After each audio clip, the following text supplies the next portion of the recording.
do what we will, what we think we desire with technology, we are, as it were, blowing up our image of ourselves to enormous proportions. And many of us are beginning to realize that we don't like it. We discover ourselves to be beings that are hostile to the environment and that are bent on dominating it to the point of destruction. If we don't feel at home in the universe, we feel that our skin, at the very least, is a boundary between a palpitating, sensitive consciousness that's terrified of what's outside the skin and terrified of a good deal that's inside it, like bacteria and cancer cells, weak arteries, cholesterol, what have you. So we have this strange thing that Lancelot White called the European dissociation, the feeling of oneself as a prisoner, involuntarily so, in a hostile world that does not give a damn about our egos. And therefore, when news comes from all about, whether it be from the Orient or whether it be from experiments with psychedelic drugs, when news comes that this feeling of our own existence may be a hallucination, people prick up their ears and would like to know, is there some other mode of consciousness which one can be in, which is not this alienated mode? Because we feel, I think many of us, very, very strongly, that if there is such a place, we would like to be. That, of course, entails difficulties, which we shall go into. But this is the starting point of the fascination for yoga, for Rajan, and also for the Taoist forms of meditation, which are much less known.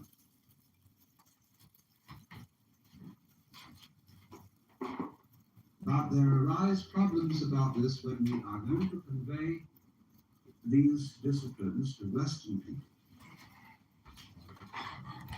Because Western people who are interested in things of this kind are apt to be very interested. Whereas on the other hand, in cultures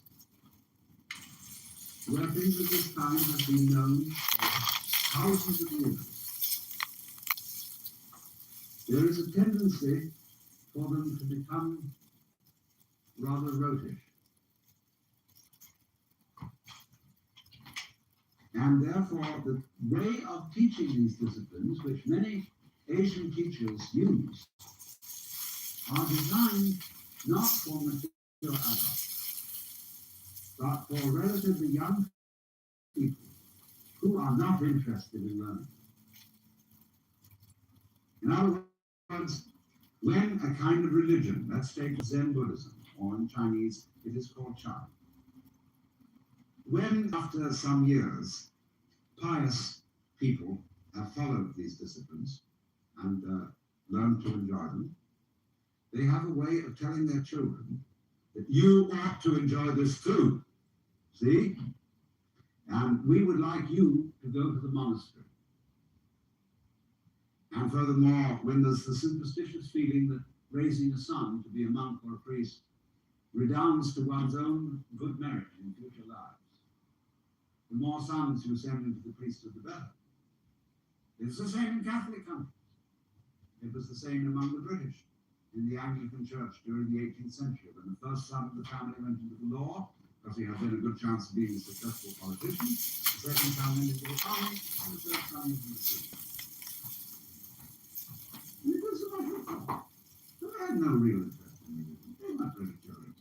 It was something they were studying out of filial duty for their parents. And especially in these days in Japan, when in order to inherit your father's temple, you have to go to the monastery and take the Zen training. It becomes a matter of some urgency. So you have a lot of unwilling young men, sometimes young women, learning the meditative disciplines under the supervision of ecclesiastical taskmasters who are everywhere in the world exactly the same. I attended from the ages of 13 to 17 an ecclesiastical boys' boarding school in England. I can assure you I've had enough of it. We were very sternly disciplined in the same way as Zen monks are disciplined in Japan today. And it just strikes me as funny that I have what I call the aching legs school of Zen, in which one sits in Zazen for an unnecessarily long time until one gets paralyzed. And then people come back from Japan or from anywhere and brag about how their legs hurt, as if it was some extremely esoteric discipline. And you know, they bang them about with boards on the shoulders. And like in England, they slap them on bottoms with canes. And it's all the same old story. And I think we need to go beyond this and develop a certain maturity towards the practice of meditation. It's not based on always boarding school business. It's very difficult to make people who have been brought up in that system see the point. Because they say, well, we got it this way, and that's the way you have to go in order to do it. So we have discussed this matter, and we feel that there can be an approach which does not insult the dignity of interested Western adults. Well, some people love to have their dignity insulted because they think it's good for them, because it's going to subdue their egoistic pride. But nothing is more egoistic than the project of subduing your egoistic pride. You can read it straight out of Zhuangzi in the dialogue between Lao Tzu and Confucius, or, you know, it's an apocryphal dialogue. Zhuangzi was a great humorist, and he used the most outrageous stories and examples to illustrate his points. And so he put into the mouth of Confucius all sorts of things that Confucius would never have dreamed of saying, but he also arranges a dialogue between Lao Tzu and Confucius in which Confucius gets the wrong end of the stick, where Lao Tzu talks to him and asks him what is your teaching, and he says this is charity and duty to one's neighbor and absence of self. Well, it's absurd. You are causing great destruction in the empire. Is not your elimination of self a positive manifestation of self? You are like somebody beating a drum in search of a fugitive.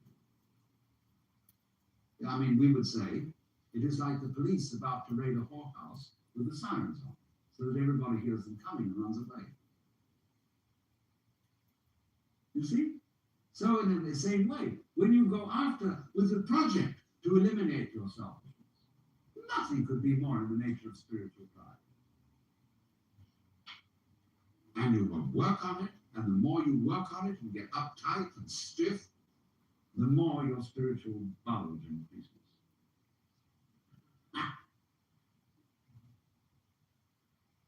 So in the Taoist doctrines, there is a principle called Wu Wei.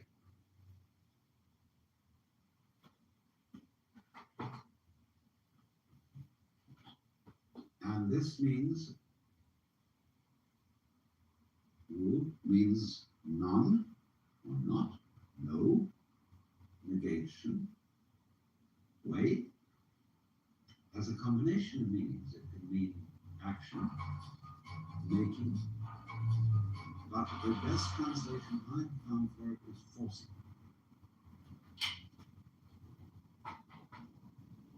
And so Wu Wei is the principle of not forcing in anything that you do. Now we know when we watch any performance of an artist, be it a dancer or an actor or a musician, we know immediately when the performance is forced. And we say it doesn't ring true, it's too artificial, it doesn't seem to be natural. Many people who study the Taoist doctrines think that Wu Wei means do nothing, in the sense of laissez-faire, be lazy, always be passive. It doesn't mean it.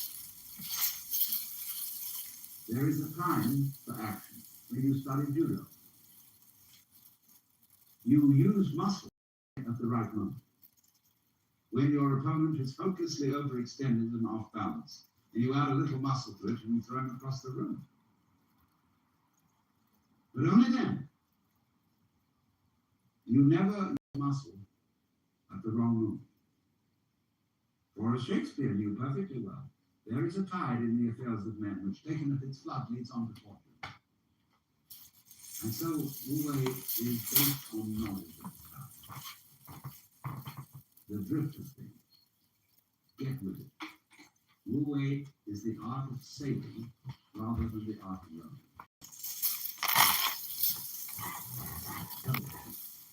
If you say, one of the most famous sayings in the Lao Tzu is superior virtue has no intention to be virtuous, and thus is virtue. Inferior virtue cannot let go of virtuosity, and thus is not. So one could also say, the real Wu Wei is not intentional, and so is not. But inferior Wu Wei so tries to be Wu Wei that it isn't. In other words, this is saying Wu Wei is not a matter of cultivated passivity, or even of cultivated spontaneity. Because there are people who think that they are released, that they have realized that they are the Tao, as all of us in fact are, or that you are, to put it into Vedanta terms, every one of us is the Brahman, the eternal self of the universe, beyond all description or classification or thought. You say, okay, baby, I'm that. Now I'm going to have a ball. Well, what kind of a ball do they have? Well, what they do is they look up the rules on which society runs and do the opposite. Well, that's still running by the rules of society. And it's the mirror image in reverse. That's not spontaneity. You have to be able to realize that you don't know what you really know until you are very quiet. And it tells you. So, to quote Jesus, unless you become again as a child, you cannot enter the kingdom of heaven. And if you read the Bible, incidentally, which is a very dangerous book, as I'm going to be demonstrating in Playboy this December, but understand heaven in a very literal sense, space. See, we are in heaven now because the earth is a spaceship and heaven is space. What is called in Chinese gu, Japanese gu, the void. That's what is important. That most of us don't know this. Even Shakespeare has one of his characters saying, oh, that this all too solid flesh would melt. But do you know you're much more space than you are anything else? If the ponderable, I won't say matter, the ponderable whatever in your bodies were condensed and all put together, it would be smaller than the part of a pin. And anyway, somebody once said, even a bishop is 80% water.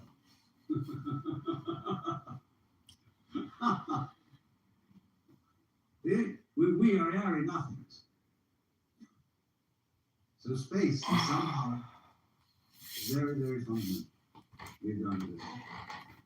But you understand that heaven is space.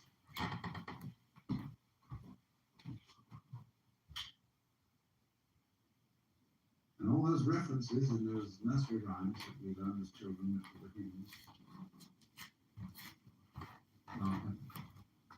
was we're talking about thrones and crowns and harps and streets of glass,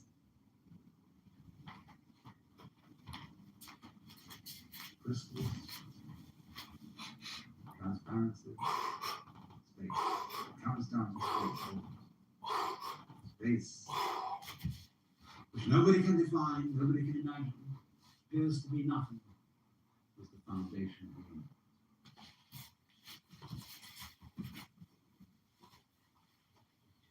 But you have to become again as a child to see that. And you go back to your childhood. What were the fascinating things? What's out there? What's beyond the stars? How long does it go on? And Mama said, it goes on always and always and always. The child knows.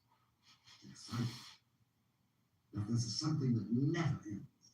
Then the child asks about time. How long ago is long ago? Well, the Bible says that in the beginning God created the heaven and earth. Well, what did God do before he did that? Well, one person said he sat up thinking punishments in hell for people who ask silly questions. But still, that was only a joke. And the child thinks of God going back and back and back. It never begins. So in the same way, you think about death. Go to sleep and never wake up. Never.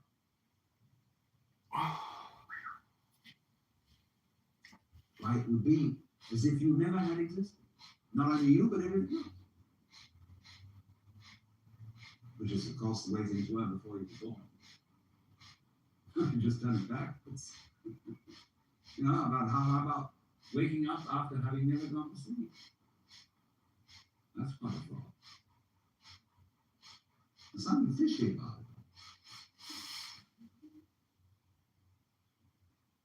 it. Ichthys, Jesus Christus, Dios of here.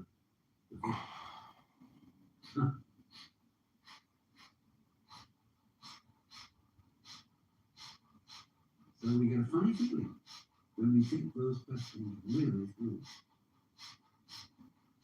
Very funny.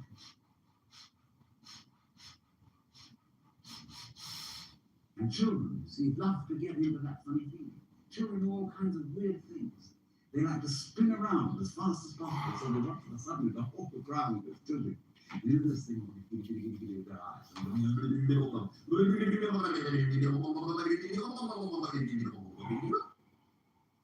they make faces and test out their bodies in all sorts of funny ways.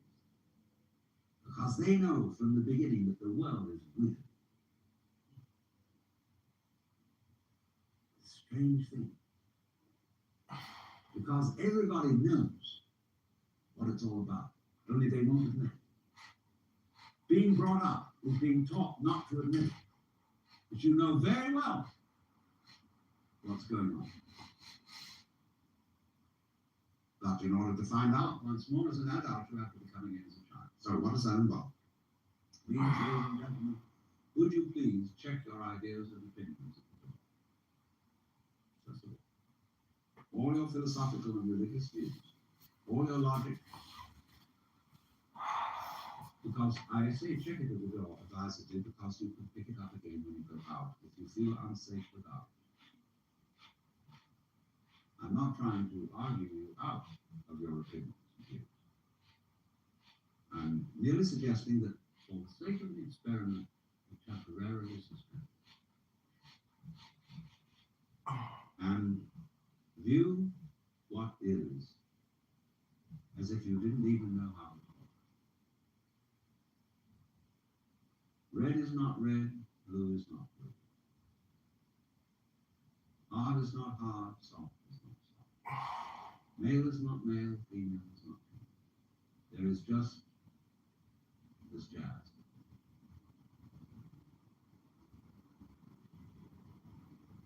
It will not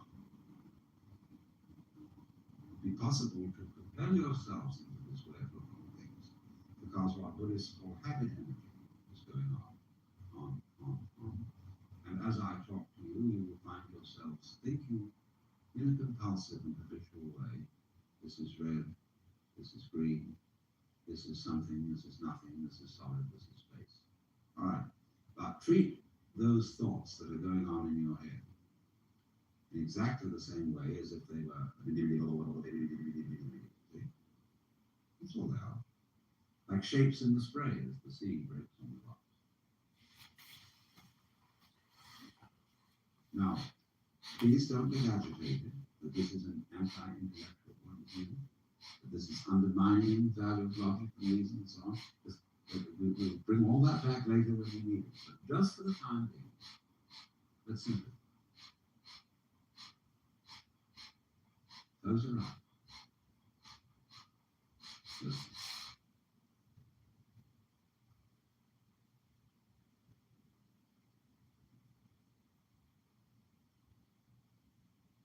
What is?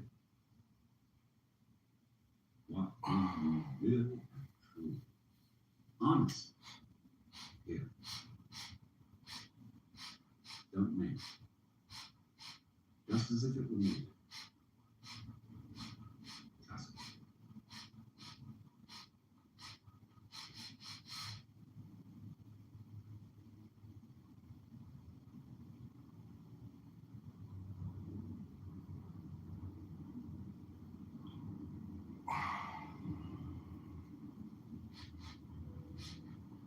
Can you hear the clouds?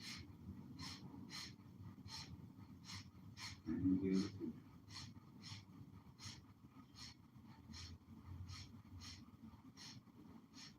Can you hear the listener?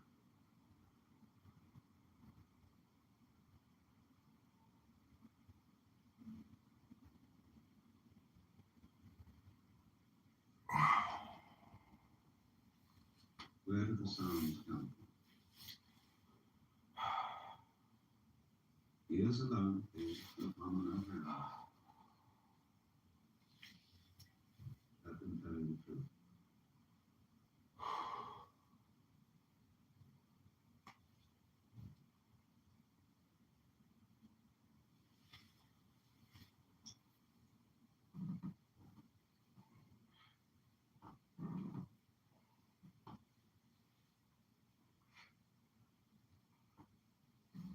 You may be talking to yourselves. Don't try to repress it, as I said. Just disregard it. That happens. It's like an illusion.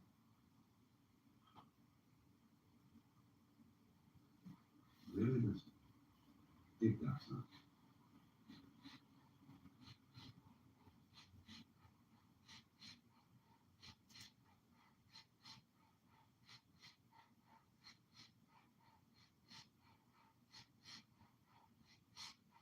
Now, that's the easiest way to begin into meditation. For most people.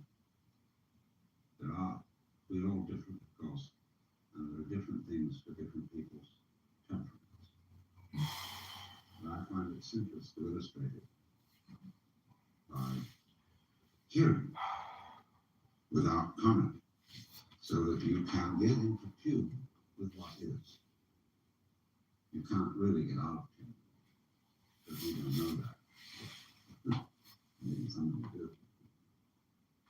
The art of meditation is a way of getting into touch with reality. And the reason for it is that most civilized people are out of touch with reality because they confuse the world as it is with the world as they think about it, and talk about it, and describe it. For on the one hand, there is the real world, and on the other, a whole system of symbols about that world which we have in our minds. These are very, very useful symbols. All civilization depends on them. But like all good things, they have their disadvantages. And the principal disadvantage of symbols is that we confuse them with reality. Just as we confuse money of actual worth. And our names about ourselves, our ideas of ourselves, our images of ourselves, with ourselves. Now, of course, reality, from a philosopher's point of view, is a dangerous word. A philosopher will ask me, what do I mean by reality? Am I talking about the physical world of nature? Or am I talking about a spiritual world? Or what? And to that I have a very simple answer. When we talk about the material world, that is actually a philosophical concept. So in the same way, if I say that reality is spiritual, that's also a philosophical concept. And reality itself is not a concept. Reality is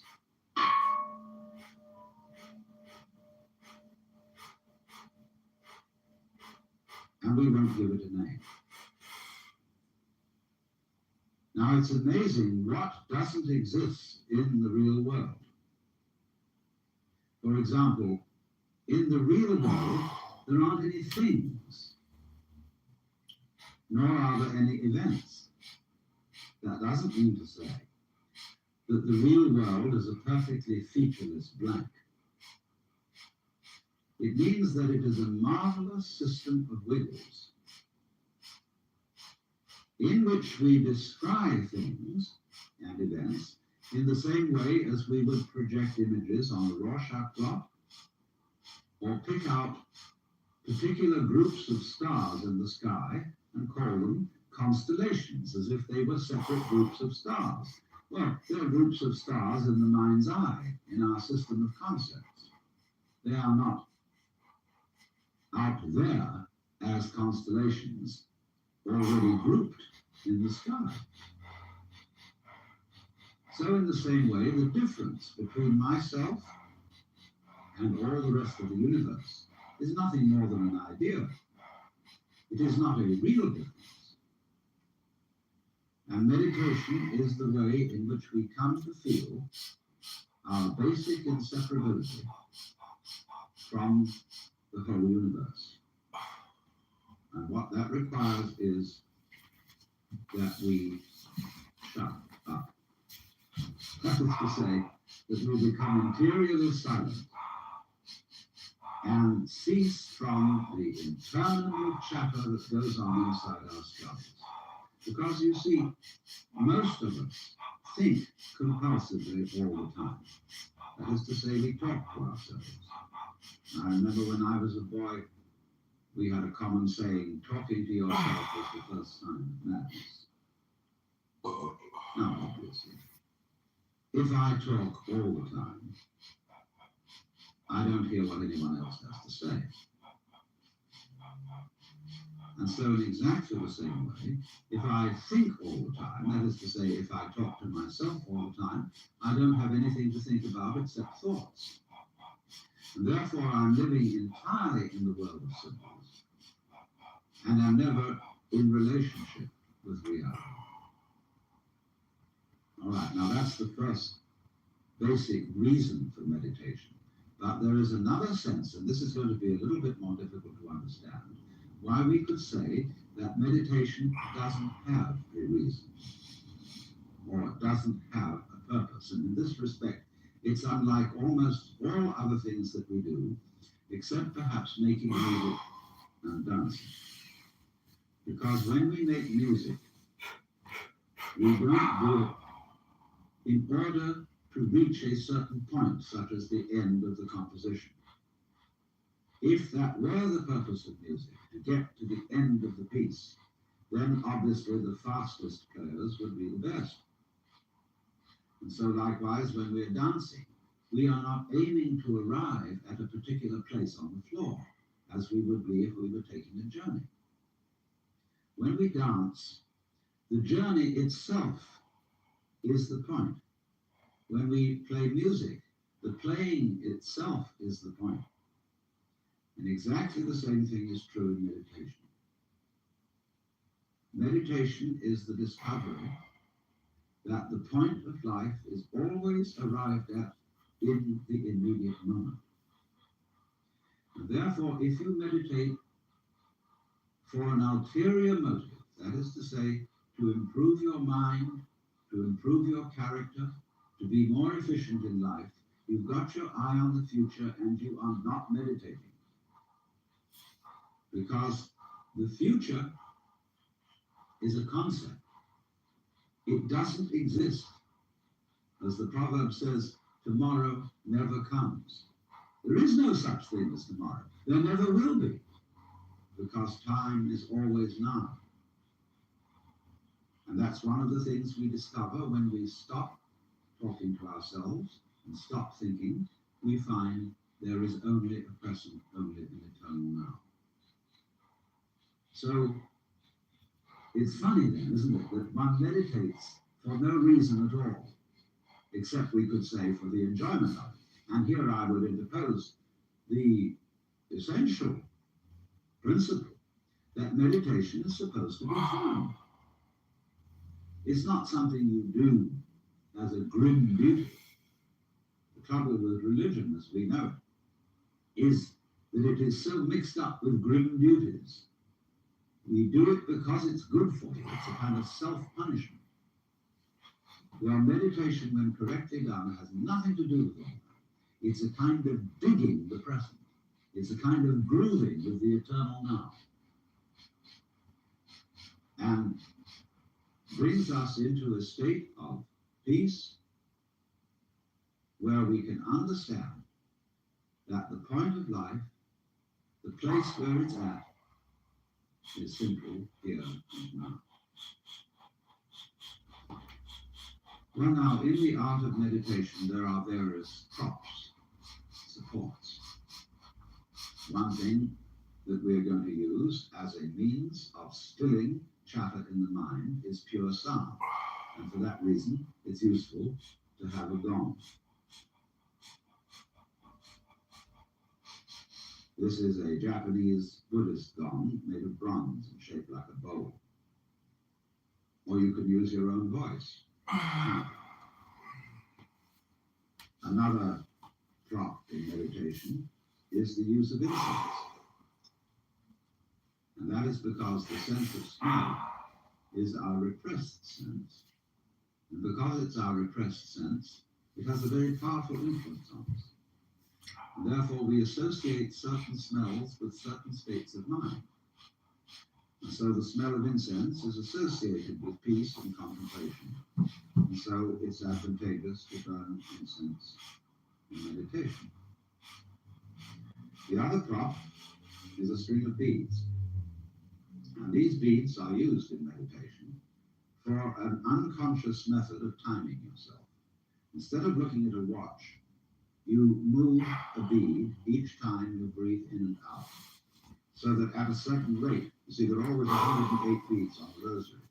And when you get to slow breathing, halfway around the rosary is about 40 minutes. And that is the usual length of time for which one sits in meditation, because otherwise you get uncomfortable and you get stiff legs and problems of that kind. Now then, the other thing, first of all, that we have to go into is how does one sit in meditation? You can sit any way you want. You can sit in a chair, or you can sit like I'm sitting, which is the Japanese way of sitting, or you can sit in the lotus posture, which is more difficult, which is cross-legged, with the feet on the thighs, soles upwards. And the younger you start out in life, the easier you'll find it to do. Or you can just sit cross-legged on a raised cushion above the floor. Now the point of this is that if you keep your back erect, I don't mean stiff like this, nor slumped like this, but just easily erect, you are centered and easily balanced, and you have a feeling of being thoroughly rooted to the ground. And that sort of physical stability is very important for the avoidance of distraction and generally feeling settled. Here and now, J'y suis, j'y reste, as the French say. I'm here and I'm going to stay. Well, now, the easiest way to get into the meditative state is to begin by listening. If you simply close your eyes and allow yourself to hear all the sounds that are going on around you, just listening to the general hum and buzz of the world as if you were listening to music. Don't try to identify the sounds you're hearing. Don't put names on them. Simply allow them to play with your eardrums. And let them go. In other words, you could put it, let your ears hear whatever they want to hear. Don't judge the sounds. There are no, as it were, proper sounds or improper sounds. It doesn't matter if somebody coughs or sneezes or drops something. It's all just sound. And if I am talking to you right now and you're doing this, I want you to listen to the sound of my voice just as if it were noise. Don't try to make any sense out of what I'm saying, because your brain will take care of that automatically. You don't have to try to understand anything. Just listen to the sound. As you pursue that experiment, you will very naturally find that you can't help naming sounds, identifying them, that you will go on thinking, that is to say, talking to yourself inside your head automatically. But it's important that you don't try to repress those thoughts by forcing them out of your mind, because that will have precisely the same effect as if you were trying to smooth rough water with a flat iron. You're just going to disturb it all the more. What you do is this. As you hear sounds coming up in your head, thoughts, you simply listen to them as part of the general noise going on, just as you would be listening to the sound of my voice, or just as you would be listening to cars going by or to birds chattering outside the window. So look at your own thoughts as just noises. And soon you will find that the so-called outside world and the so-called inside world come together. They are a happening. Your thoughts are a happening, just like the sounds going on outside. And everything is simply a happening. And all you're doing is watching. Now, in this process, another thing that is happening that is very important is that you're breathing. And as you start meditation, you allow your breath to run just as it wills. In other words, don't do at first any breathing exercise, but just watch your breath breathing the way it wants to breathe. And notice a curious thing about this. You say in the ordinary way, I breathe, because you feel that breathing is something that you are doing voluntarily, just in the same way as you might be walking or talking. But you will also notice that when you are not thinking about breathing, your breathing goes on just the same. So the curious thing about breath is that it can be looked at both as a voluntary and an involuntary action. You can feel on the one hand, I am doing it, and on the other hand, it is happening to me.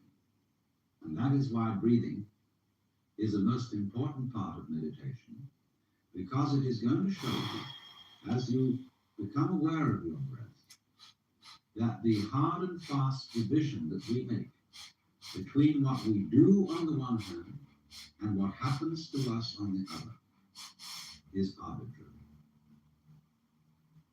So that as you watch your breathing, you will become aware that both the voluntary and the involuntary aspects of your experience are all one happening. Now that may first seem a little scary, because you may think, well, am I just the puppet of a happening, the mere passive witness of something that's going on completely beyond my control? Or on the other hand, am I really doing everything that's going on? Well, if I were, I should be God. And that would be very embarrassing, because I would be in charge of everything. That would be a terribly responsible position. The truth of the matter, as you will see it, is that both things are true. You can see it that everything is happening to you, and on the other hand, you're doing everything. For example, it's your eyes that are turning the sun into light. It's the nerve ends in your skin that are turning electric vibrations in the air into heat and temperature. It's your eardrums that are turning vibrations in the air into sound. And in that way, you are creating the world. But when we're not talking about it, when we're not philosophizing about it, then there is just this happening, this, and we won't give it a name. Now then, when you breathe for a while, just letting it happen, and not forcing it in any way, you will discover a curious thing, that without making any effort, you can breathe more and more deeply. In other words, supposing you simply are breathing out, and breathing out is important because it's the breath of relaxation. That's when we say, phew, and heave a sigh of relief. So when you are breathing out, you get the sensation that your breath is falling out. Dropping, dropping, dropping out, for the same sort of feeling you have as if you were settling down into an extremely comfortable bed. You just get as heavy as possible and let yourself go. And you let your breath go out in just that way. And when it's thoroughly, comfortably out and it feels like coming back again, you don't pull it back in, you let it fall back in, letting your lungs expand, expand, expand, until they feel very comfortably full. And you wait a moment and let it stay there, and then once again, you let it fall out. And so in this way, you will discover that your breath gets quite naturally easier and easier, and slower and slower, and more powerful. So that with these various aids, listening to sound, listening to your own interior feelings and thoughts, just as if they were something going on, not something you're doing, but just happenings, and watching your breath as a happening that is neither voluntary nor involuntary, you are simply aware of these basic sensations. Then you begin to be in the state of meditation. But don't hurry anything. Don't worry about the future. Don't worry about what progress you're making. Just be entirely content to be aware of what is. Don't be terribly selective, particular, say, I should think of this and not of that. Just watch whatever is happening. Now then, to make this somewhat easier, to have the mind free from discursive verbal thinking, sound or chanted sound is extremely useful. If you, for example, simply listen to the gong,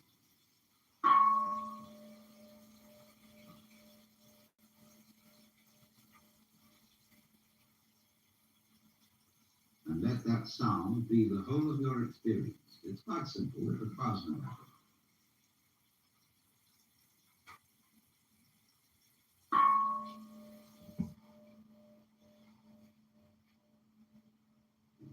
And then along with that, especially if you don't have a gong, we can use what are called in the Sanskrit language mantra.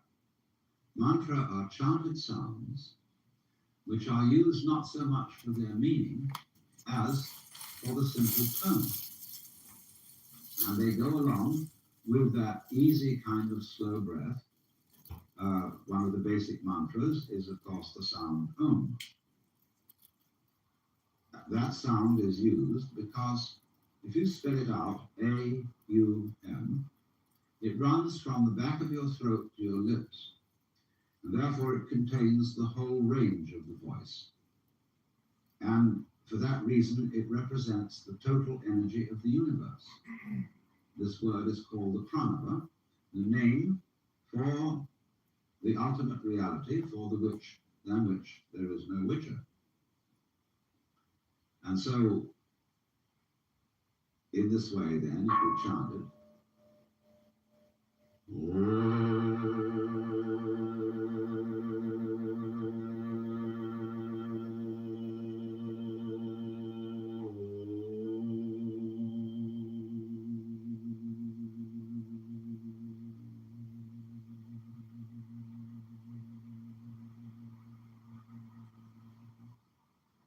and it's varied like this.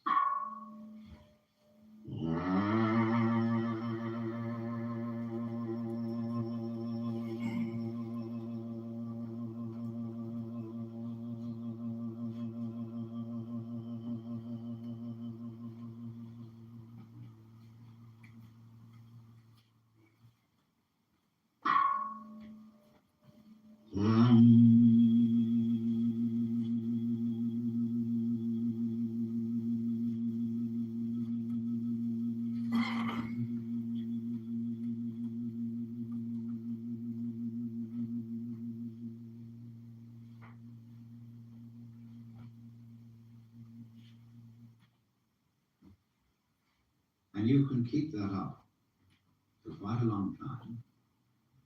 And eventually you will find, as you go on chanting, that the words of the chant will simply have become pure sound. And you won't be thinking about it. You won't have any images about the sound going on in your mind. You will simply become completely absorbed in sound. And therefore you will find yourself living in an eternal now in which there is no past and there is no future and there is no thing called difference between what you are as knower and what you are as the known, between yourself and the world of nature outside you. It all becomes one doing, one happening. Now, in addition to those slow-moving chants, you may find it, according to your temperament, easier to do a fast-moving chant. These have a sort of rhythm to them that is absorbing. Say, a chant that many of you have heard that goes, Hare Krishna, Krishna Krishna, Hare Hare, Hare Krishna, Krishna Krishna, Hare Hare, Hare Rama, Rama Rama, Hare Hare, Hare Krishna, Krishna Krishna, Hare Hare, Hare Rama, Rama Rama, Hare Hare. It doesn't matter what it means. Actually, Krishna and Rama are the names of Hindu divinities. But that's not the point. The The point is just to get with that thing that is running, running, running. Hare Krishna, Krishna Krishna, Hare Hare, and so on. And if you're a Christian or a Jew and you feel more inclined to use a meditation word that is more congenial to you, you can use a Hallelujah, Hallelujah.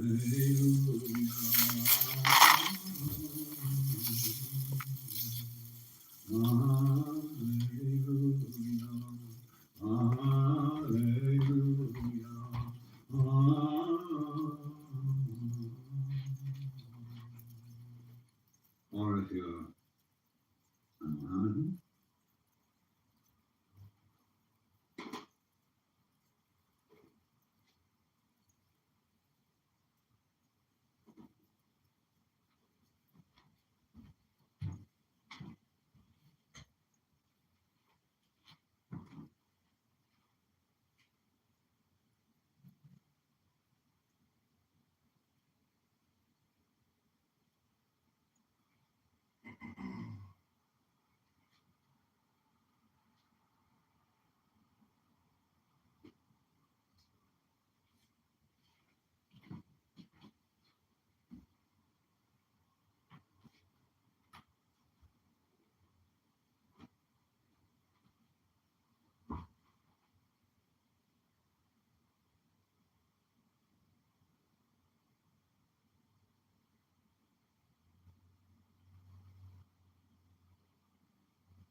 Chitakasha Dhyana.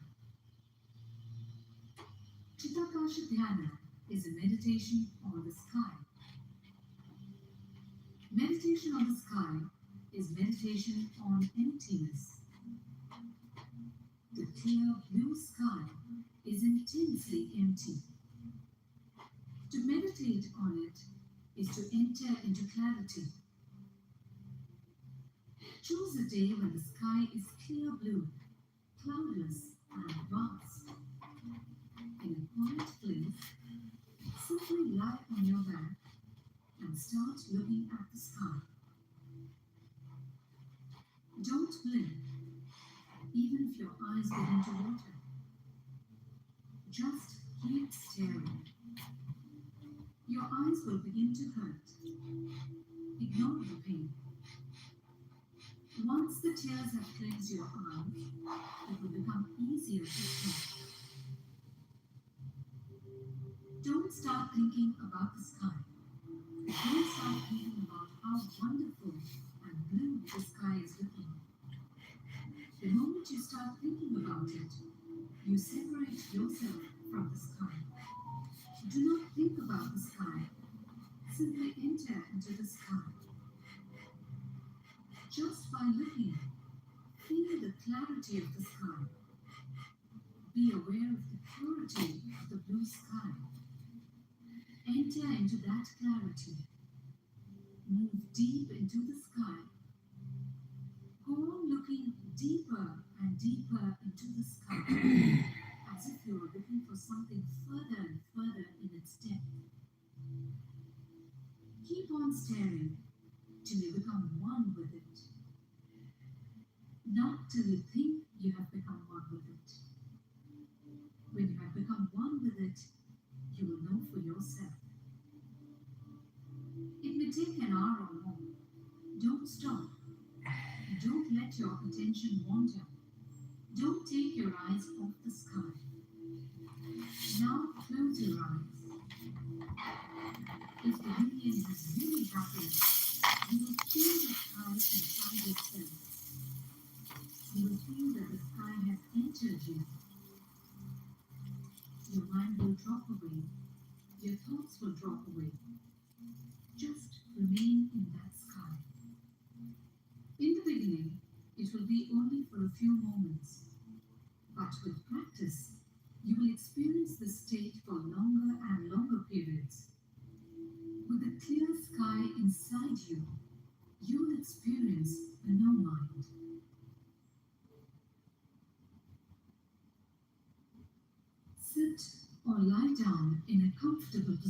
facing the sky.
Someone gave a bunny rabbit.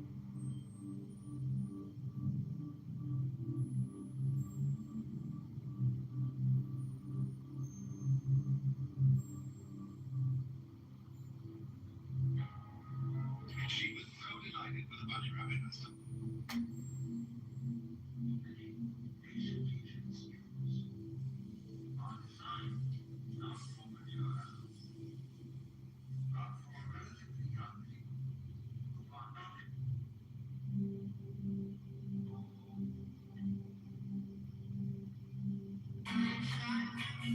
Just while looking, feel the clarity of the sky.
Be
aware of the purity of the blue sky.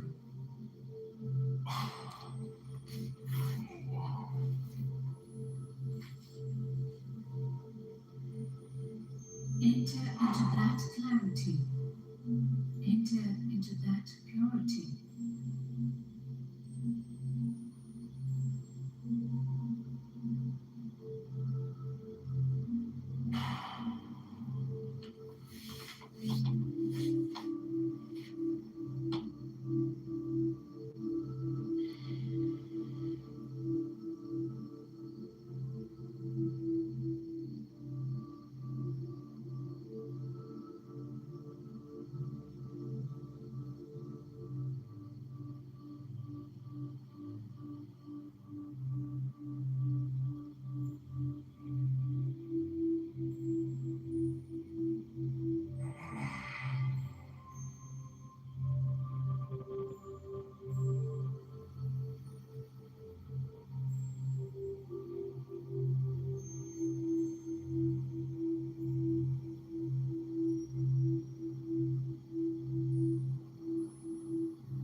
into that clarity.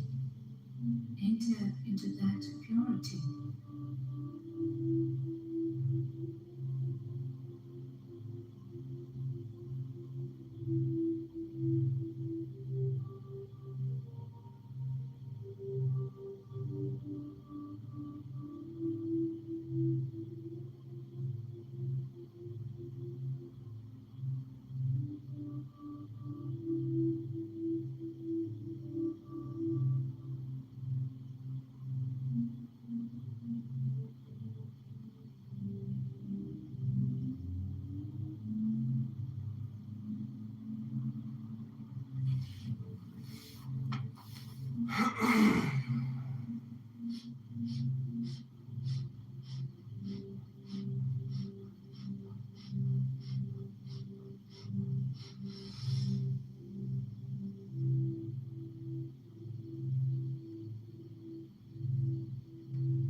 if you are looking for something further and further in its depth.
Life is deep.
Continue to gaze till you become one with the sky.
Lecture presents Essential Listening from the Alan Watts Archives. We begin with Do You Do It or Does It Do You? Session 1 with author, philosopher, and self-proclaimed spiritual entertainer, Alan Watts.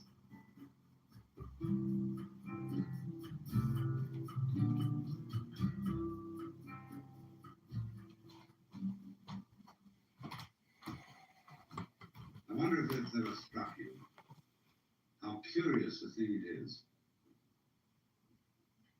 that most of the things that we experience, we regard as things that happen to us, which we ourselves do not originate, which are events expressing some sort of power or activity that is external to ourselves. And if you consider that, you realize that what you mean by yourself is rather narrowly circumscribed. Even events that go on in our own bodies are put in the category of things that happen to us in the same way as things that go on in the world outside our skins. If there's a thunderstorm or an earthquake, well, it happens to you. You're not responsible for it. But so in the same way, when you have hiccups, you didn't plan on it. If you have belly rumbles, you have no intention of doing it. And as to the catastrophic act of getting born, well, you have nothing to do with that. And you can spend all your life blaming your parents for putting you in the situation in which you find yourself. And this way of looking at the world in this sort of passive mood, as something that happens to you, goes right down to our general feeling about life. It goes down to the way in which, as Westerners, we have been accustomed to look at human existence as a precarious event in the cosmos that, on the whole, is depicted as being completely unsympathetic and alien to our existence.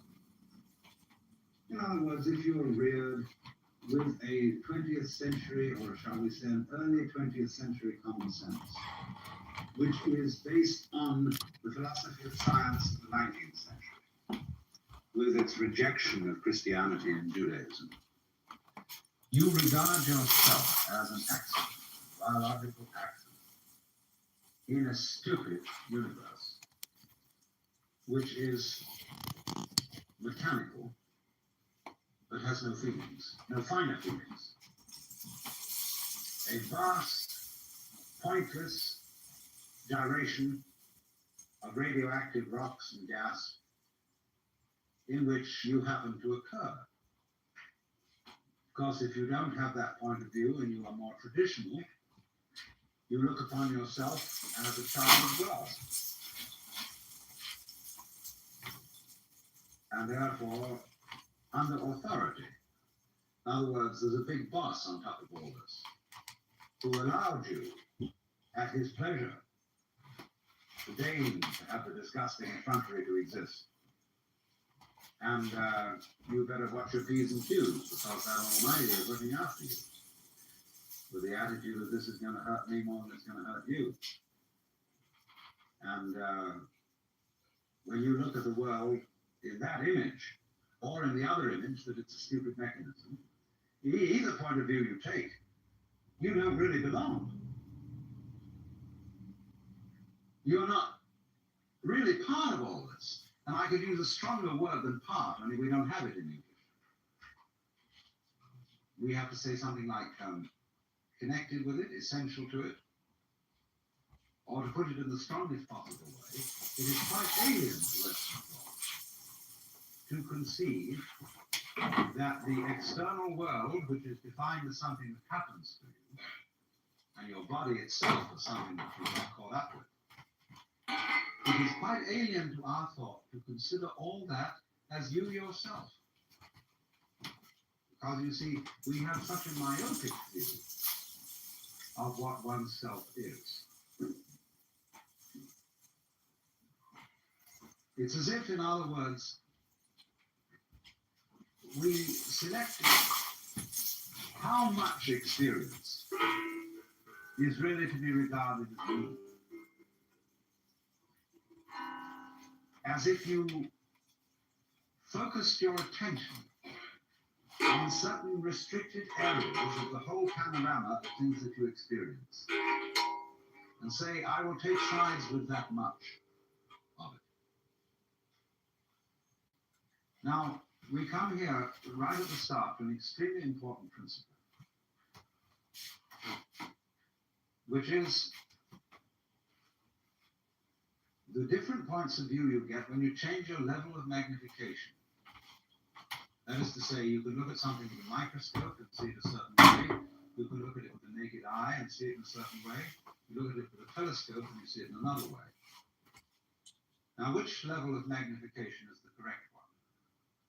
Well, obviously, they're all correct. They're just different points of view. You can, for example, look at a newspaper photograph under a magnifying glass, and where with the naked eye you will see a human face, with a magnifying glass you will just see a profusion of dots, rather meaninglessly scattered. But as you stand away from that connection of dots, which all seem to be separate and apart from each other, they suddenly arrange themselves into a pattern. And you see that these individual dots add up to some kind of sense. Now you'll see at once from this illustration that maybe you, when you take a myopic view of yourself, as most of us do, but you may add up to some kind of sense that is not apparent to you in your ordinary consciousness. When we examine our bloodstreams under a microscope, we see there's one hell of a fight going on. All sorts of microorganisms are chewing each other up. And if we got overly fascinated with our view of our own bloodstreams in the microscope, we should start taking sides, which would be fatal, because the health of our organism depends on the continuance of this battle. What is, in other words, conflict at one level of magnification is harmony at a higher level. Now, could it possibly be, therefore, that we, with all our problems, conflicts, neuroses, sicknesses, political outrages, wars, tortures, and everything that goes on in human life, are a state of conflict, which can be seen in a larger perspective as a situation of harmony? Well, it is claimed, you see, that some human beings have broken through to that vision, that they've slipped somehow or other into states of consciousness where they see the apparent disintegration and disorganization of everyday life as the functioning of a totality which at its level is completely harmonious. And you could say, aha, at last I see, I got the point. I've seen how all this makes sense. But what this insight depended upon was your overcoming the illusion that space separates things. That is to say, the space, the interval between your body and mine. The interval created by birth at one end and death at the other. And then after somebody's death, then somebody else's birth. These are events with intervals between them. And normally we regard these intervals in time, these intervals in space, as having no importance, no function. We tend to see the universe itself as really consisting in all the stars and galaxies. That's what it is. That's what we notice. But the space in which all this happens is sort of written off as something that isn't really there. But what one has to realize is that the space is an essential function of the things in the space. After all, you can't have separate stars unless there is a space around. Eliminate the space and you will see you couldn't have this phenomenon at all. And vice versa. You couldn't have the space They wouldn't be there in any sense whatsoever if there weren't the bodies in it. So the bodies in the space and the space are two aspects of a single continuum. They're related together in exactly the same way as a back and a front. And you just don't get one without the other. So the moment you see that intervals, that space is connective, you can understand at once how you are not just to be exclusively defined as a flash of consciousness that occurs between two eternal darknesses, which is the popular common sense view which Western man has of his own life. That you consider that in the darkness that comes before your birth, there was no you, and in the eternal darkness that follows your death, there is likewise no you.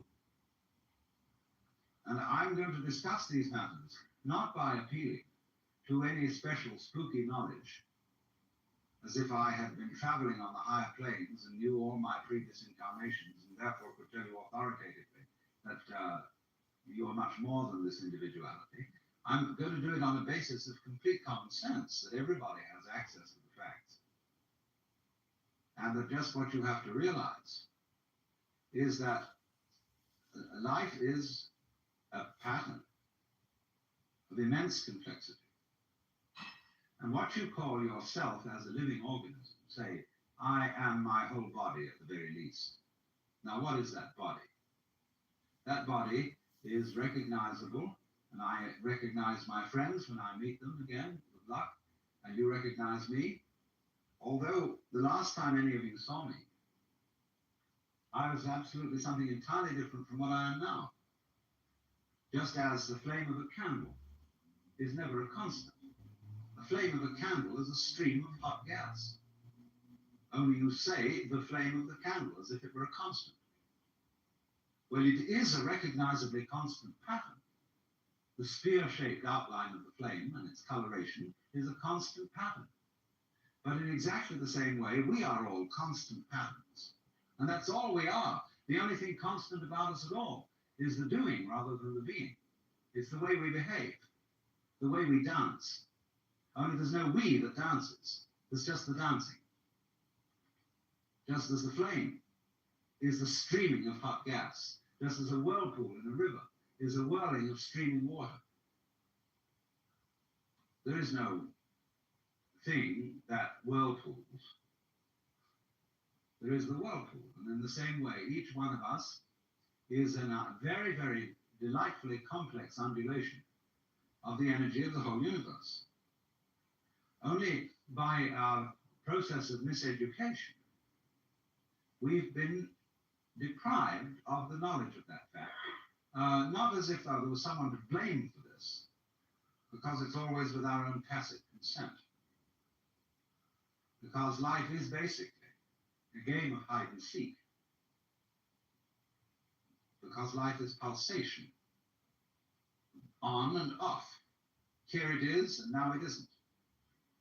And by being this pulsation, we know it's there. See, you don't know what you mean by on unless you know what you mean by off. That's why when we want to awaken someone, we knock at the door. Not enough to slam the door once with your fist and make this big noise. But you keep up a pulsation, because that by on and offness attracts attention. All life, you see, is this flickering in and out. Only there are enormous rhythms in it. There are very fast flickering ins and outs, like the reaction of light upon our eyes, such that if I take a lighted cigarette in the dark and I spin it, you will see a circle of fire. Because the reflection of that cigarette tip on your retina lasts, it endures. Just in the same way as on a radar screen. An image stays a little while until it's revivified by another round. So in that way, you see, you notice continuity. And in the same way then, you notice the continuity of a light Because although, like say, with an arc lamp is actually a flickering light. And that's why they don't allow arc lights to be used in any shop where there's a circular saw moving. Because sometimes the flickering speed of the arc light so synchronizes with the turning speed of the teeth on the blade that the teeth look as if they're not moving. And so anybody who might put his hand on the blade would have it chopped off thinking it was a still one. So in this way, very fast impulses are looked upon as constant. And we see where there are fast impulses a solid thing. When you look at the blade of a propeller or an electric fan, the separated 4 or 3 blades become a solid disc, and you cannot throw an egg through it. Well, so in exactly the same way, you can't put your finger through a rock, because the rock is moving too fast for your finger to go through. That's the meaning of the whole phenomenon of hardness. Hardness in nature is immense energy, but acting in a very concentrated space, restricted space, but going to beat hell. That's why you can't get through it. Now, from those very tiny fast rhythms, which give us the impression of continuity, there are also in this universe immensely slow rhythms. And these are very difficult for us to keep track of. And they impress us and depress us as our own life and death, as our coming and going, which goes for what is to us such a slow pace that we can't possibly believe that it is really a rhythm. We think of it as our birth, as something quite unique that could never occur again, because we're so close to it, you see, and it's moving so slowly. And so with that point of view, we are, like Marshall McLuhan said, he borrowed a metaphor from me, which is that we are driving a car looking at the rear vision mirror. That means that the environment in which you believe yourself to exist is always a past one. It isn't the one you're actually in. The process of growth, the basic process of biology, is one in which lower orders are always being superseded by higher orders. But the lower order can never figure out, or only very rarely figure out, what the higher order is that's taking over. And they see it as a terrible threat, as total disaster, as the very end. But therefore can never be aware that the principle of growth always has and always will continue. Because that's what's going on. But you never know what the next step is going to be. Because if you did know, you wouldn't take it. Because it would already be past. Do you understand this? That any certainly known future is an event of which we can say, you've had it. And in that sense, it's past. When we play games, and we say in chess or in bridge or whatever game you're playing, the outcome of the game becomes certain. We at that point cancel the game and begin a new one. Because the whole zest of the thing, which takes me back to the idea that this whole thing is a hide and seek game, is that you don't know what the next order coming up is. But one thing you can be sure of, it will be an order, and it will comprehend you. At the moment, we stand at a time in history where we're beginning to think of a great countdown on the end of the human race. Terrifying possibility that through atomic energy, we may obliterate this planet and turn the whole globe into a star. Maybe that's the way all the stars started. Imagine, this great thing coming up. The countdown on the end. 7, 6, 5, 4, 3, 2, 1.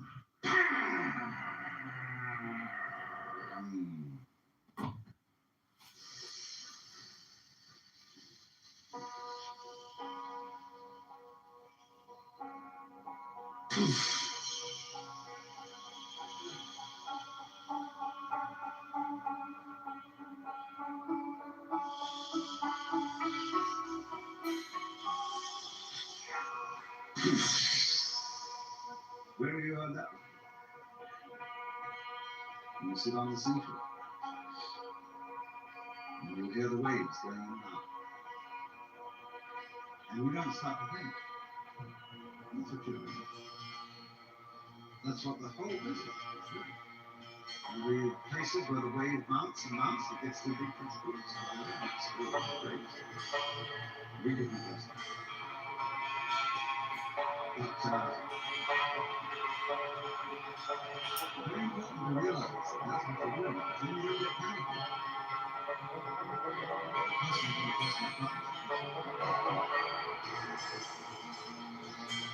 But if you realize that's what you're doing, it doesn't really matter if you can do it. Then there's a chance that it won't do it.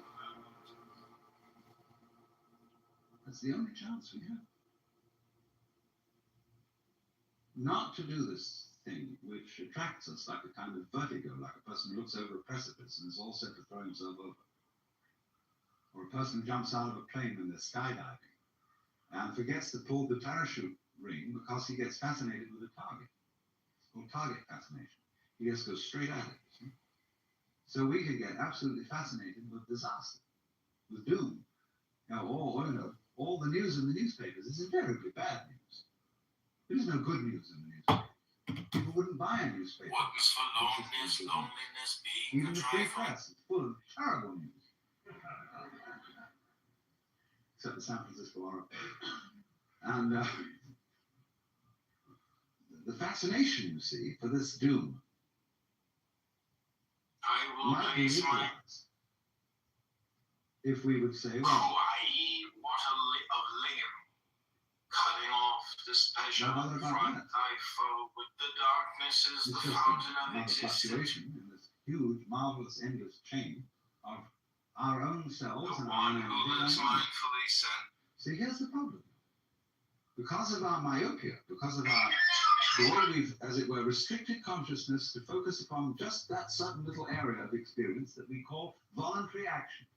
That's us. And everything else happens to us. Now, that's obviously absurd. Let's suppose you take in your hand one of those toys, a gyroscopic top. And you suddenly notice, the minute you get this in your hand, that it has a kind of vitality to it. It seems to resist you. It starts pushing you in a certain way, see?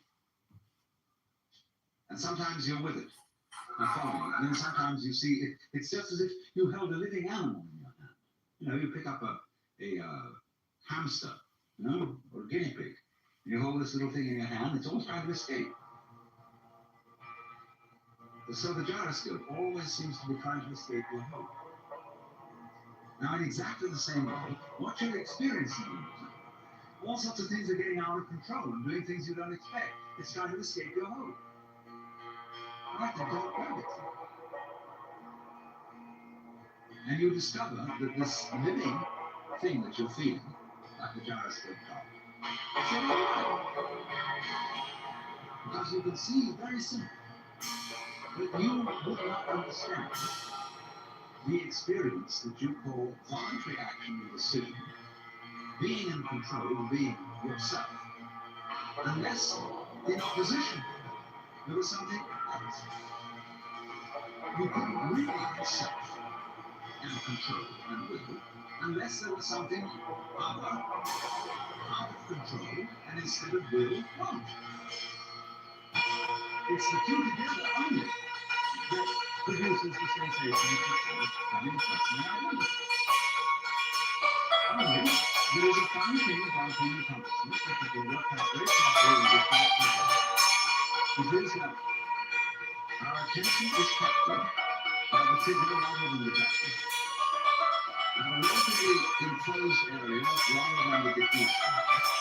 And by something moving rather than the relative space. And to all those phenomena that in this way attract our attention, we attribute a higher degree of reality than the ones we don't notice.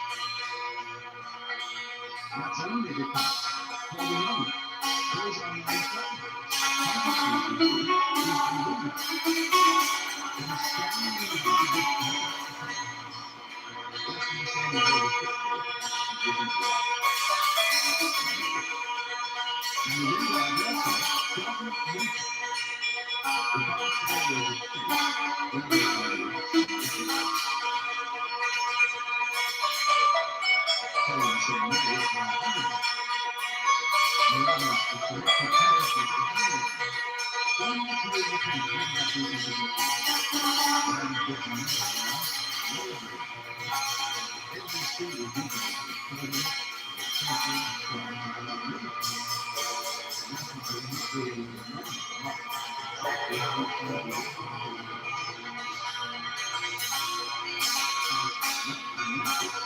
notice those restricted to things that are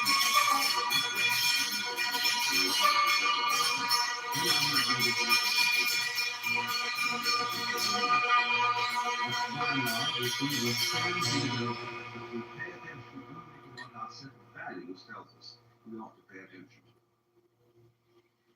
to. And so in this way, we have this rather myopic way of looking at things. And we say now, anything that is not in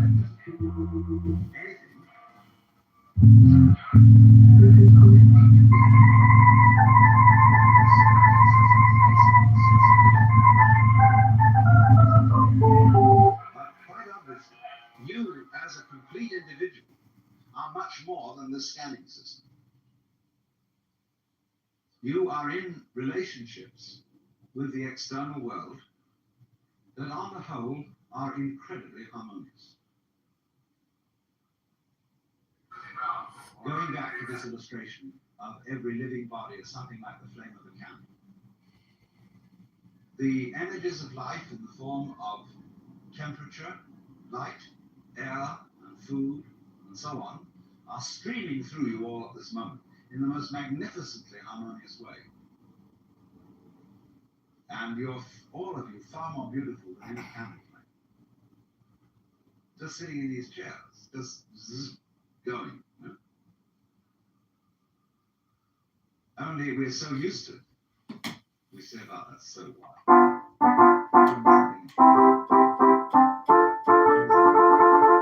Because it's a characteristic of consciousness that it ignores stimuli that are constant. When anything is constant, it says, okay, it's safe in the bag. Leave it alone. Therefore, we eliminate systematically from our awareness all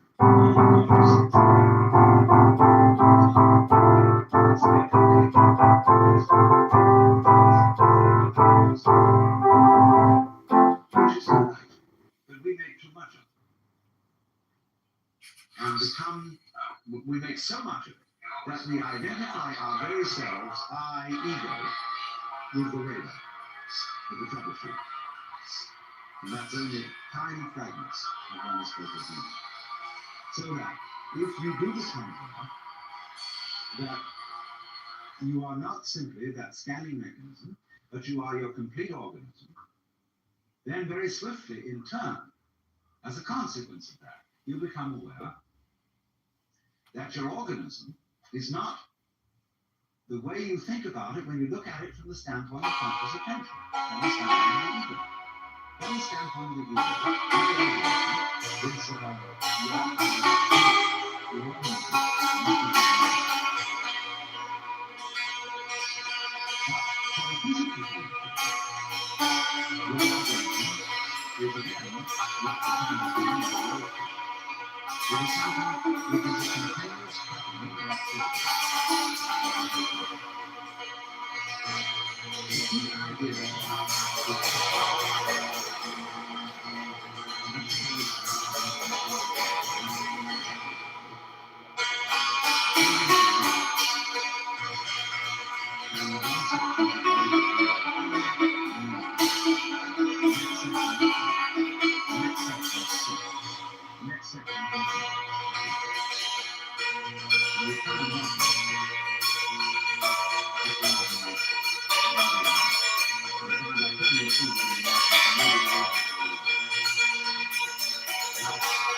things that it is the case that you might be noticed as you try and live, you might be a vegetarian, you might be a meat eater, and so on, and you know the constitution changes all the time, and people, your friends still recognize because you're still putting on the same show, the same pattern. That is the recognizable individual. But we are trained in our language, the very structure of the language we talk deceives us into misunderstanding this. Because when we see a pattern, we ask, what's it made of? Like you see a table. Is it made of wood or is it made of aluminum? But then when you inquire into what is wood and how does wood differ from aluminum, the only thing the scientists can tell you is the different patterns, that is to say, the different molecular structure of the two things. And a molecular structure is not a description of what something is made of. It is a description of what dance it is performing, what motions, what kind of a symphony this is. Because basically, all phenomena of life are musical. And gold differs from lead in exactly the same way that a waltz differs from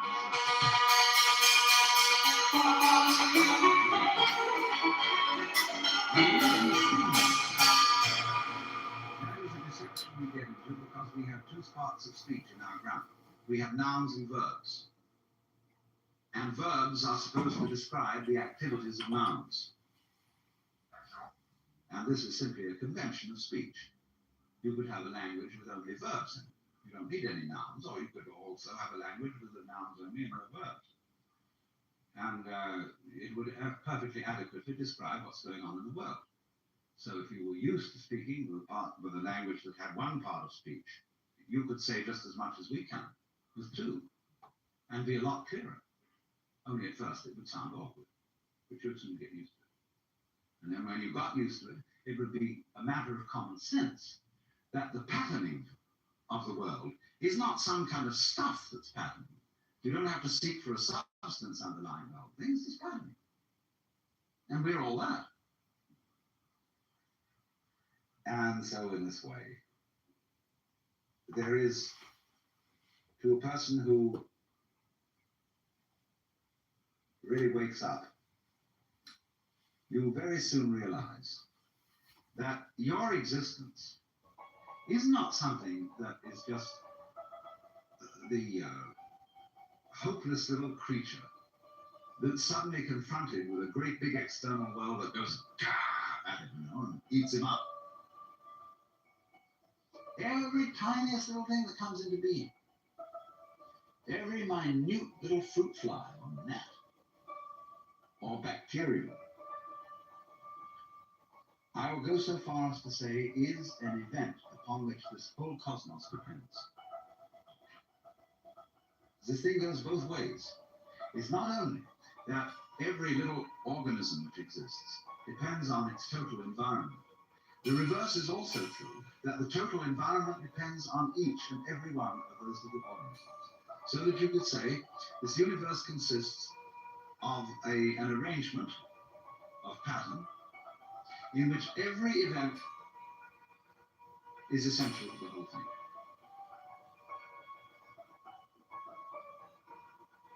Now, we screen that idea out of our consciousness in exactly the same way that we screen out the perception of space as an important reality. Just as we pay attention to the figure and ignore the background, so we see one way of looking at things, namely that the organism is very frail against the environment. It lasts a long time, the environment, but the organism only lasts a short time. What do you mean the environment lasts a long time? What does the environment consist of?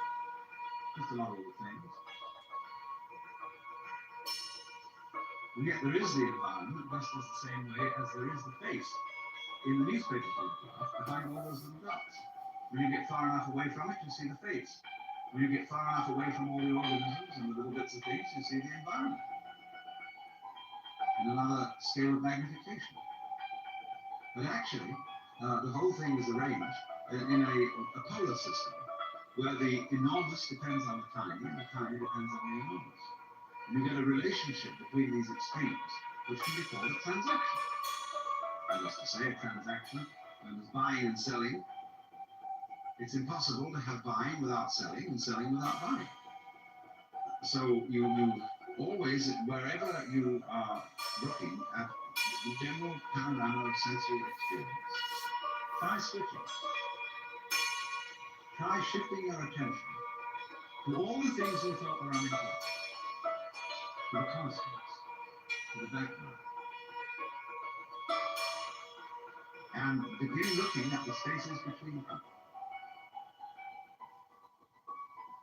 All painters have to learn this, because especially if you're working in oils, you actually have to paint in the background. Weavers know this, because when they're making patterns and weaving, they've got to weave the background as well. If you do needlepoint with embroidery, think of the hours you spend putting in the background over the canvas and wool.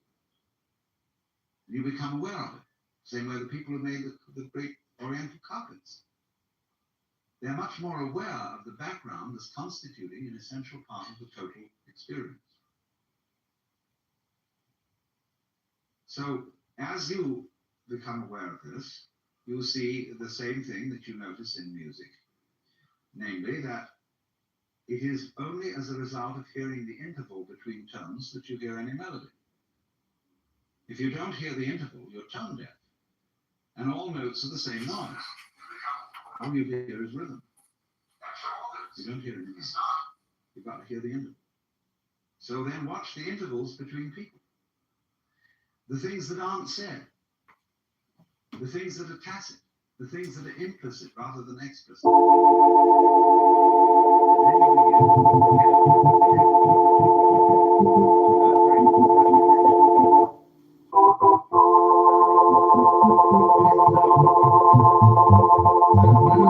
This is the way it fundamentally comes out. Of seeing the thing you forgot. You know, you can almost bug people in a beautiful way, in a very helpful way, by just saying to them, what did you forget? Well, I remember. What was I supposed to remember? Well, I'm really not trying to put you on. I mean, it's not difficult. This is something completely obvious that you forgot. You'll easily remember it because it's so obvious. Well, that's the hardest thing in the world to think of. What's the most obvious thing to think of? Well, who do you think you are? How do you answer that question? Who are you? Well, you give a name. You say, I'm Joe Dokes, I'm Alan Watts. That's not true. That's what people told you. They put that name on you, and they taught you to identify with it and to behave as it was expected to behave. But that's not who you are. You know very well. Go back in your memory. Go back into your infancy before they started killing you. And if you get with that, you will know very well.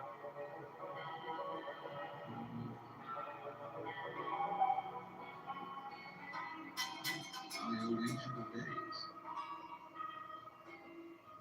Only it is a conspiracy which you mustn't remember. Because everyone knows. And if one person realizes it, the others will go tell me. And say, how come this will do it? You work with Christianity, allowing this one individual to be recognized.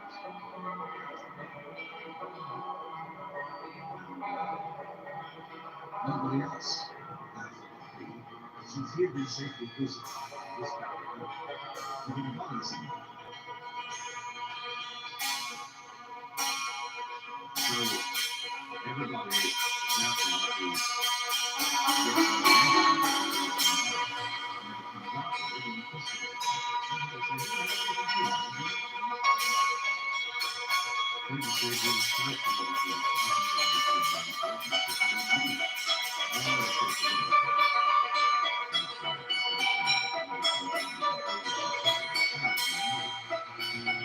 In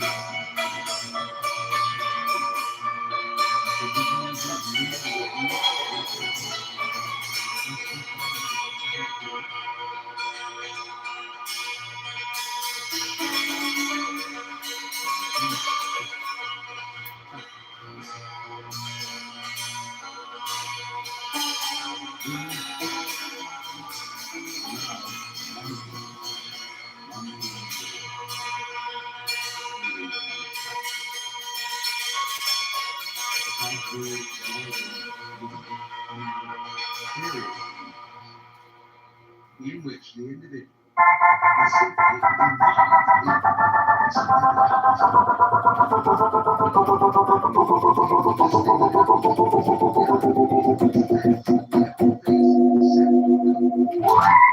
it's always something other than you. You don't recognize it as an integral part of your own being, without which you cannot know what you mean by the word I.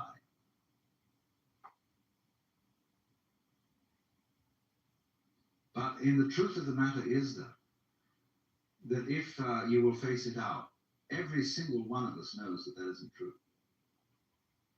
There is as it were, a recess of the soul, of the psyche, where everybody knows perfectly well that you are not just this irresponsible little mouse that's been chucked down into this world, but that you are really doing this work. You're running it. And you can't admit it just in the same way as you can't admit that you're responsible for the way your own heart beats. You say, oh, that's not my doing. I'm no control over my heart. Do you have any control over being conscious? Do you know how you will? You say, I intend to take my hand down from my face and put it on the ear. I can do that, but I don't know how it counts. So what we mean by the capacity of voluntary control in the ordinary sense of the word is we don't understand it at all. So you might say, in a funny backwards way, that the only kind of control you really understand is that way you're not using your lips. I will place my So Mishkan. easy, like you open and close your hand. You know how to do it? Sure you know how to do it. But you can't put it into words and explain it to someone. His roots that go deep. Say, well, come on, aren't you human? Don't you know how to open and close your hand? Do it, silly.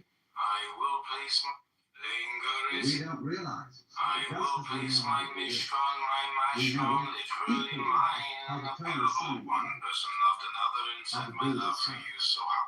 Linger is Asia, Africa glow, a whole world distant, absent, almost gone, lives aromatic forest, to be digested Liam of air. by bacteria. Suddenly encountering, behold, a woman, do not wed her, We who is transform born, our states. the strain weak folly, old melancholy. Like It is the sun of life and light, shining through the 12 tribes of heaven, and spreading the power through the tree of life, to make all things new. And I am prince of darkness as well as king of light. Shall there be anything wherein I, the lord of all, had no dominion? Therefore, you keep on doing it. They see crooked. Because if you Is it didn't not surprise written in yourself, Exodus that you the wouldn't go on Lord doing it. hardened the heart It's of just the very Pharaoh, and fact again in that you Isaiah, seem to be I the victim of create the thing you both don't the understand, evil and the and that you good. seem to conclude your life every Being time also in a wipeout the for death, innermost self of man is the jewel of where eternity, all of a control magical goes stone of the wise, which gives its is possessor just the exactly priceless that boon of opposite immortality. He who to truly what you knows call the being sinful is alive. this thy body It is the allows you to be palace of alive. the king. This thy body is And the every time it manifested happens, it's like it's world new. of God and man. Like every time you're This born, thy it seems body like it is was the the only one. seamless robe of Adonai. Apart from me, there is neither wisdom nor knowledge nor understanding. Into every state of knowledge do I enter, into false knowledge as well as into true, so that I am not less the When ignorance of the Hindus and Buddhists meditation on Aleph. I am use the without word beginning, karma, without end, older than night or day, younger than basic the meaning babe of it is newborn, brighter than light, darker than darkness, Sanskrit beyond all things and creatures, yet fixed in the heart of everyone.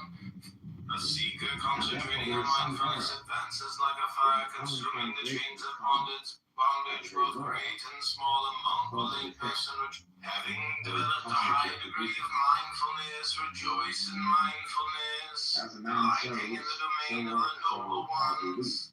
These awakened ones, As a dedicated. Western On flavor, the other hand, those who correctly perceive the essential as essential and the non-essential as non-essential will and feet. Mind is the forerunner of all actions. All deeds are led by mind, created by mind. If one speaks or acts with a certain rest and unrest derived from illusion with enlightenment, there is no liking and disliking.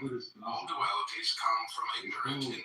To return to the root is to find meaning, which means but to pursue appearances is to miss the source. interdependent At the moment of inner of all the for the forms great of way is not difficult for those who have no preferences. When love and hate are both absent, everything becomes And there are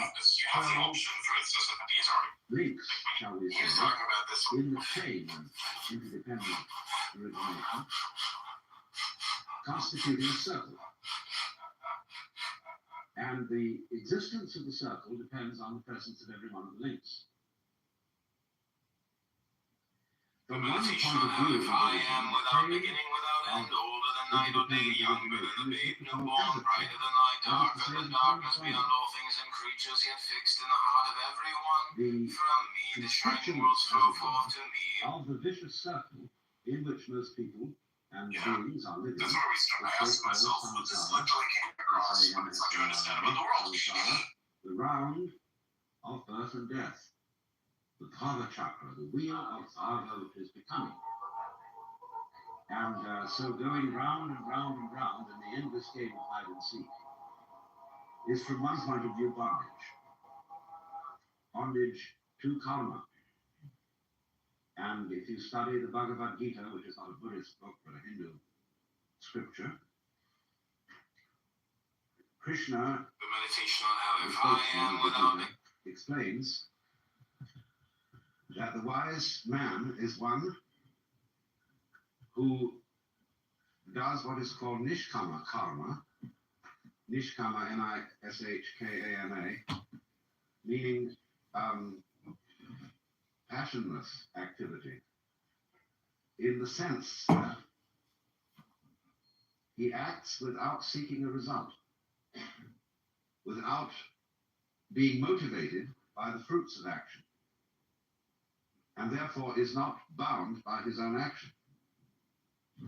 You can be bound to samsara, the wheel of birth and death, by iron chains or gold chains. The chains are, I'm talking in more or less the language of popular Hinduism, that if you do bad deeds in this life, you will get bad result next time.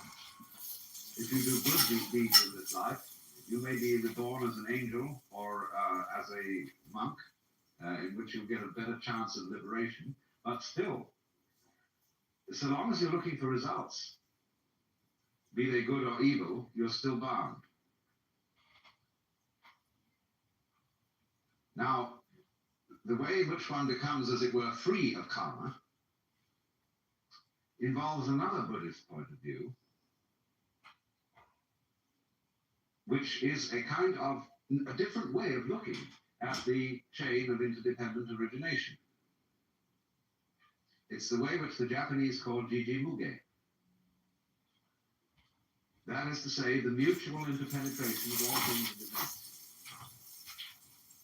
So that you could say that actually, in fact, the deepest level of reality, this entire cosmos is a completely harmonious and blissful manifestation of everything in a state of total enlightenment and mutual compassion.